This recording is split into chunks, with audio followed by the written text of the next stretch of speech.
প্রথমেই ডক্টর মোহাম্মদ ইউনূসের প্রতি সমর্থন জানিয়েছি এবং ওনাকে আমরা অনুরোধ করেছি, আহ্বান জানিয়েছি যে গণঅভ্যুত্থানের যেই প্রতিশ্রুতি রক্ষায় উনি দায়িত্ব গ্রহণ করেছিলেন সেই দায়িত্ব সম্পন্ন করেই যাতে উনি সিদ্ধান্ত নেন যে কোনো বিষয়ে।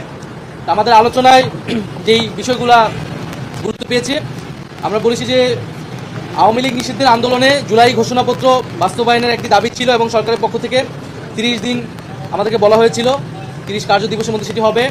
তো নির্ধারিত সময়ের মধ্যে যাতে জুলাই ঘোষণাপত্র জারি করা হয়, প্রদান করা হয়, সেই বিষয়ে আমরা আহ্বান জানিয়েছি এবং সরকারের পক্ষ থেকে, ডক্টর ইউনূস স্যারের পক্ষ থেকে আমাদেরকে আশ্বস্ত করা হয়েছে।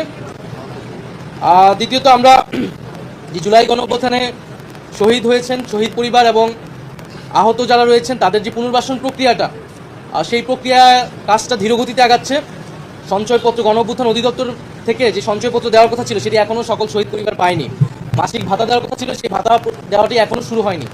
আমরা বলেছি যাতে দ্রুত সময়ের মধ্যেই প্রতিশ্রুতিকৃত সকল যে দাবি, আর্থিক সহায়তা সহ পুনর্বাসনে সেই বিষয়টি যাতে নিশ্চিত করা হয়।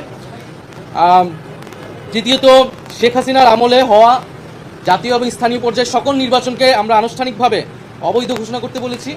কারণ সেই সময়টা শেখ হাসিনা একটা ফ্যাসিবাদী শাসন ব্যবস্থায় ইলেকশন করেছিল এবং মানুষের ভোটাধিকার হরণ করেছিল। রাতের ভোট হয়েছে, দামি নির্বাচনে ভোট, দামি প্রার্থীর ভোট হয়েছে। ফলে সেই নির্বাচনগুলো নিয়ে প্রশ্ন রয়েছে এবং এই নির্বাচনগুলোকে সেই সময়ের বিরোধী রাজনৈতিক দলগুলোও বিভিন্ন সময় প্রত্যাখ্যান করেছে। ফলে আমরা মনে করি যে সেই নির্বাচনগুলো থেকে আবার সেই নির্বাচনগুলোকে আবার আদালতে নিয়ে যে এক ধরনের পরিস্থিতি তৈরি করা হচ্ছে। তো সেই বিশৃঙ্খলা এড়াতে সেই পূর্বের নির্বাচনগুলোকে আইনগতভাবেই অবৈধ ঘোষণা যাতে করা হয়। আমরা চতুর্থত বলেছি যে ইলেকশন কমিশনের উপর আস্থা রাখতে পারছি না রাজনৈতিক দল হিসেবে। সেই ইলেকশন কমিশন পুনর্গঠন করে যাতে স্থানীয় সরকার নির্বাচনের দ্রুত আয়োজন করা হয়। এর ফলে নাগরিক সেবা যে দুর্ভোগটি হচ্ছে, নাগরিক সেবা পাচ্ছে না জনগণ, সেটি নিশ্চিত করা সম্ভব হবে।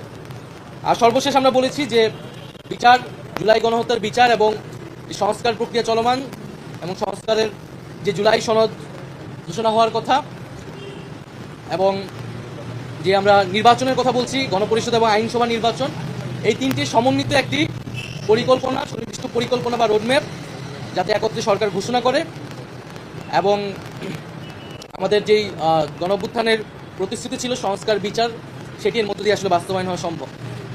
জুলাই মাসের মধ্যেই জুলাই সনদ আসবে এরকমটা আশ্বস্ত আমাদেরকে করা হয়েছে।